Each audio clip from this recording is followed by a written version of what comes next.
I love improv. I love doing improv. That's me right there. So I've been doing improv on and off for the last several years.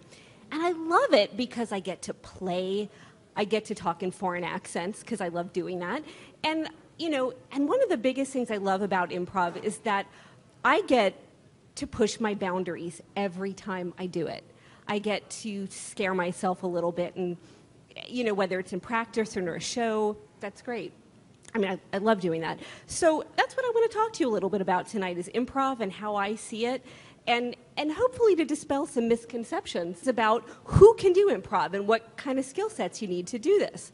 So basically, when I tell people that I do improv, I get that, oh, I could never do that, or I'm an introvert, or I'm not clever enough, I'm not witty enough. That's BS. That just isn't true. And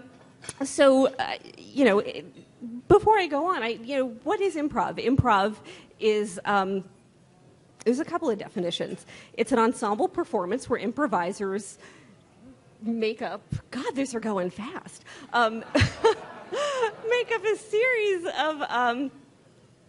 They extemporaneously create scenes. And it's like, wow, that's all made up. But there's another definition that I think is better, is to make something out of what is conveniently available. So we all know how to do that. So before I talk about that, I want to tell you a little bit about myself. I'm an introvert, basically, and I had a great picture for that. You would never know it by looking at that, but I am an introvert. I mean, I hate crowds. I like one-on-one conversation with people. And I'm horrible at small talk, and I love being alone. So you'd think, what the hell would somebody like me do, doing improv? And that's me, of course. Now, one of the things I would say most important about that is you got to get, one of the things introverts love is quiet. And the most important thing you have to do is get your mind quiet. Quiet, and the third chakra, is get your mind quiet. Quiet the chatter that's like, oh, I'm not good enough, or I'm not smart enough, or I'm not funny enough. And it's just you have to be present. You have to be open to what is in front of you, and silencing those voices. So, and once you get quiet, and I got really loud all of a sudden, you create, there's a space for this magic of improv to happen.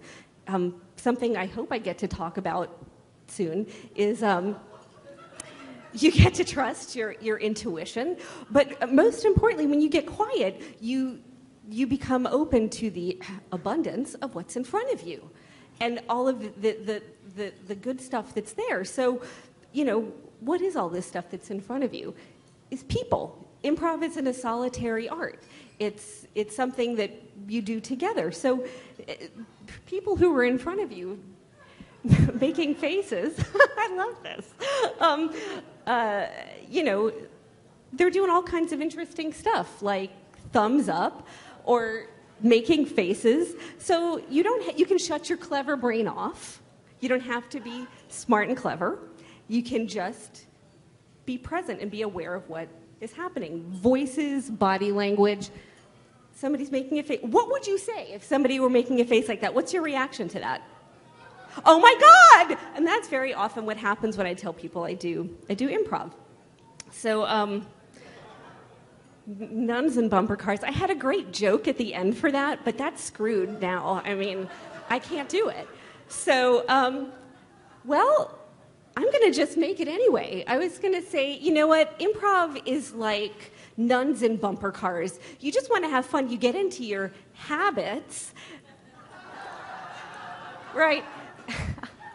So you just get in the bumper car and you have fun. So I'm going to have to, we've already talked about facial expressions. I had this great picture of Kristen Wiig up there, but it's not. So essentially, listening.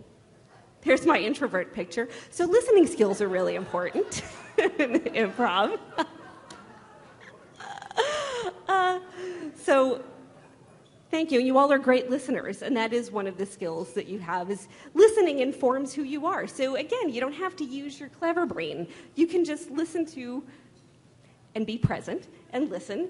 And these are things that start informing your character, and then when you you start getting into character, then it's like this sort of back and forth relationship with people, with your scene partners. And there's magic, but body language. Body language is really important. You are communicating with your body the minute you walk out onto the stage. So you have to be really, really mindful of what you're doing. And I had that picture of Maya Rudolph up there, and I love when she imitates Beyonce, because it's really a spinal adjustment. I mean, she has the advantage of having costumes, but you just have to do like this and do like this, and you're imitating, you're putting across a particular, image. And they're crazy kids, see, making faces. They're doing all kinds of cool stuff up there. There it is. That's the face I was talking about.